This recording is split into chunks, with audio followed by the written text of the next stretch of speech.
ఈ లోకంలో బంధం కంటే బలమైనది ఏదీ లేదు. చిత్రమేమిటంటే మనిషిని బలహీనపరిచేది కూడా ఆ బంధమే. నిజాయితీతో చేసిన ఒక పనికి ఫలితం ఒక చోట లభించకపోవచ్చు, కానీ మరొక చోట ఇంతకన్నా మంచి ఫలితాన్ని కాలమే నిర్ణయిస్తుంది.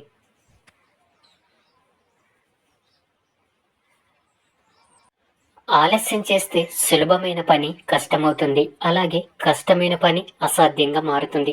అసలేం ప్రారంభించకుండా ఉండటం కన్నా ఆలస్యంగా ప్రారంభించటం ఎంతో ఉత్తమం.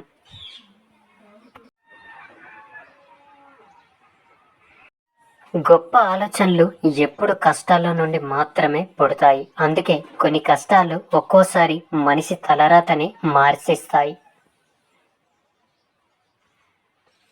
మనం ఆత్మీయులతో పంచుకుంటే సంతోషం రెట్టింపు అవుతుంది. అలాగే విషాదం సగం అవుతుంది.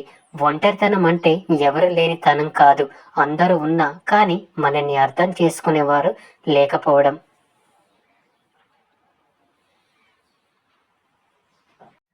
10 మంది మనం చేసే ప్రతి పనిని ప్రశంసించాలని ఆరాటపడటం వల్ల మనలోని బలహీనత బయటపడుతుంది. మన మనసు ఎప్పుడైతే గాయపడుతుందో అప్పుడే సరిగ్గా ఆలోచించడం మొదలు పెడుతుంది. అందుకే గాయాల్ని, అవమానాల్ని జీవితాన్ని నిర్మించే పునాదులుగా భావించాలి.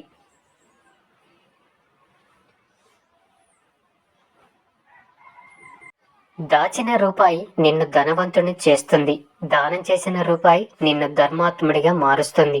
ధనం కాటి వరకే వస్తుంది, ధర్మం దైవ సన్నిధికి చేరుస్తుంది.